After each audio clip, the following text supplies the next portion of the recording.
반갑습니다. 코인강입니다.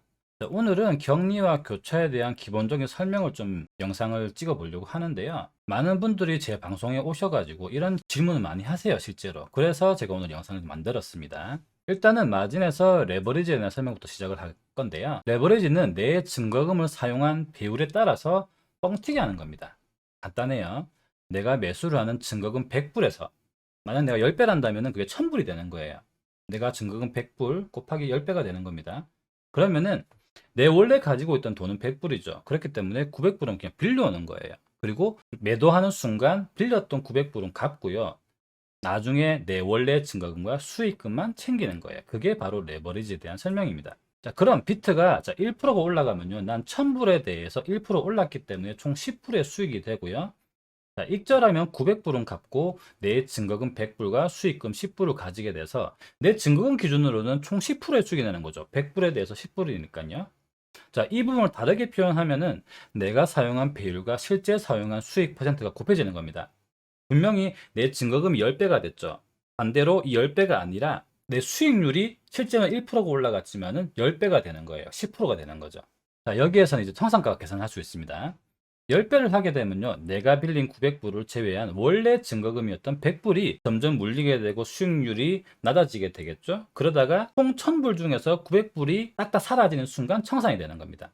자, 그럼 역으로 계산을 해볼게요. 만약 2만에서 롱을 1배로 잡게 되면요. 청산가는 0이죠. 1배 기준으로 0이 돼야 내 시드가 전체적으로 다 마이너스 100%가 되면서 날아가니까요. 1배에서는 어디서 잡든 롱은 전부 다 0이 됩니다. 근데 2배가 되면요.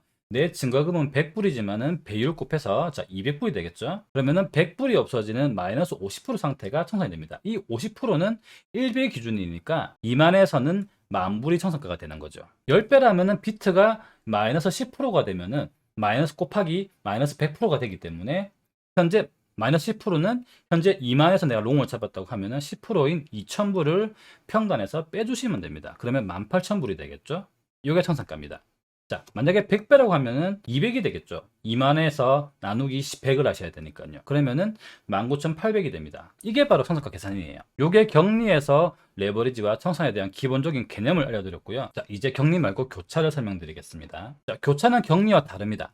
내가 넣은 증거금 외에 내 지갑에 남아있는 남은 시드를 이용해서 청산가를 멀리 보내는 방법입니다. 일단 격리와 비교해서 설명을 좀 드릴게요. 만약에 1000불이 있고요.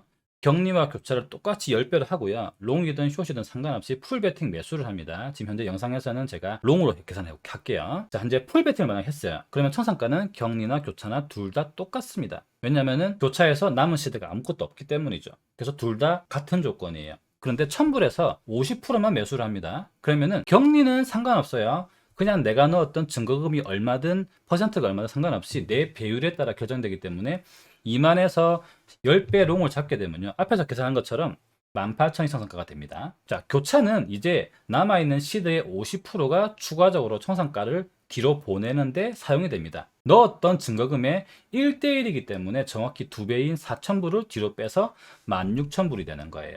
내가 넣었던 증거금 그리고 그게 1대1만큼 더 남아있기 때문에 원래 10배 기준의 청산가가 2,000불이었는데 그 배였던 4,000불이 되는 거예요. 그래서 16,000불이 되는 겁니다. 만약에 시대에 20%를 넣었어. 그럼 남은 증거금이 넣었던 증거금의 5배가 되죠. 그러면은 2,000불의 5배인 만불을 평단에서 빼시면 돼요. 그러면은 청산가는 2만 불 롱을 기준으로 만불이 되는 겁니다. 이게 교차의 청산가 계산 방식입니다. 자, 남아있는 시드가 많을수록 훨씬 더 멀리 청산가를 보낼 수 있는 거죠. 자, 그럼 요걸 좀 다르게 생각해 봅시다. 만약 내가 시드의 10%를 10배로 매수했다면요. 청산가는 0원이 됩니다. 자, 보여드릴게요. 2만에서 롱을 잡았어요. 근데 10배를 잡았어. 그러면은 10배를 잡게 되면 청산가는 2,000불이죠. 18,000불이 되는 겁니다. 그런데 내가 남아있는 시드가 현재 1대 9지 않습니까? 정확히 10배가 되잖아요. 그렇기 때문에 아까 2,000불 곱하기 10배면은 2만 불이 되기 때문에 평단에서 2만 불을 빼시면 0이 되는 거예요. 그러면 이제 다시 한 번 더 이제 10배가 아닌 100%를 100배를 해볼게요. 시드에 1%를 넣었는데 100배를 넣으면요. 2만에서 롱을 잡게 되면 청산가는 200불이죠. 그런데 200불 곱하기 100이기 때문에 다시 또 2만이 됩니다. 그래서 청산가를 내 편에서 또 2만원을 빼시면 0이 되는 거니까 똑같이 청산가가 0이 돼요. 이거를 표시로 청산 없음으로 표시가 되는 겁니다. 그러면은 교차에서는 시드 관리는 내가 쓰는 배율이랑 상관없이 같은 청산가라면 내가 먹는 금액은 다 똑같습니다. 자, 시드 10% 넣고요. 10배를 넣었는데 100불 잡았어요. 그러면 10% 먹으면은 100불에 대해서 10불 먹었죠. 그런데 내가 시드에 1%를 넣었어요. 그리고 100배를 했어.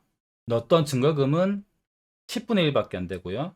그리고 배율은 앞에 10배에 10배이기 때문에 똑같이 10불을 넣었을 때도 100% 먹기 때문에 10불인 겁니다. 다만 교차는 물타기를 하면 할수록 내 남아있는 시드가 점점 줄어들기 때문에 청산가가 가까워집니다. 평단은 당연히 좀 떨어지겠죠. 자, 시드 1%, 100배로고 2만에서 롱을 잡았을 때 청산가는 0이에요. 근데 내가 추가로 물타기를 어디서든 간에 1%를 더 추멸했어요. 1대1로 넣게 되면 평단은 내려오게 되지만 2%가 들어갔죠, 이제는. 그러면은 청산가는 만불이 됩니다. 자, 저기에서 한 번 더 추가로 2%를 더 잡았어요. 더 잡게 되면 4%가 들어가게 되면서 청산가는 15,000불이 됩니다. 그래서 함부로 물타기를 할 수가 없습니다. 점점 가까워지는 청산가가 내 멘탈을 깰 수도 있거든요. 교차는 지갑평산이라 굉장히 겁이 납니다. 자, 요게 교차의 청산가 계산 방식입니다. 자, 오늘은 기본적으로 격리와 교차에서의 청산가 계산 방식에 대해서 알려드렸는데요. 가장 기본인 시드 관리가 먼저입니다. 그래야만 멀리 청산가를 두고 운영할 수 있으니까요. 제가 계속 미는 유행어가 있습니다. 줄때무라 했지? 이거랑 내 타점은 쓰레기다입니다. 타점이 쓰레기인데 어떻게 풀베팅 할 수가 있을까요? 그건 도박입니다. 자신을 절대 과대평가하지 마세요. 꾸준히 수익 내는 게 진짜 실력입니다. 좋은 타점을 잡기 위해서 당연히 계속 공부를 해야 되고요. 그 공부가 끝나기 전까지는 조심스럽게 내 시드를 지켜가면서 안전하게 하셔야 됩니다. 강한 자가 살아남는 게 아니라 살아남는 자가 강한 겁니다. 그래서 정토하세요.